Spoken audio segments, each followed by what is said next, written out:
మనం పగలల్లా కష్టపడి పనిచేసి సాయంత్రం కూలి అడిగితే పని చేయించుకున్న యజమానుడు ఏమంటాడంటే, ఈ దినము శుక్రవారము, మేము డబ్బులు ఇవ్వకూడదు అని అంటాడు. అంటే వారు అవి పాటిస్తారు.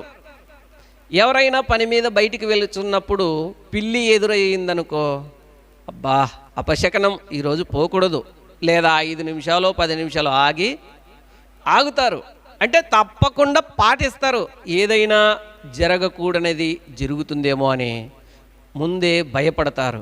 ఇలాగున భయపడేవారు అనేకులు ఉన్నారు. వారు నియమించుకున్న వాటికి హద్దులు గీసుకొని వాటిని జబదాటకుండా పాటిస్తూ ఉంటారు. అది వారు నియమ నిబంధన ఆజ్ఞ వారికి. అయితే క్రైస్తవులైన మనకు యేసుక్రీస్తు వారు తెలియచేస్తున్నారు, ఆజ్ఞలు చాలా ఉన్నాయి.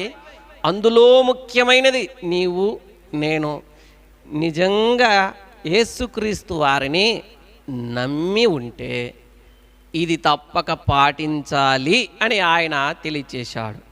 చూడండి, ఏమిటి అంత ముఖ్యమైన ఆజ్ఞ?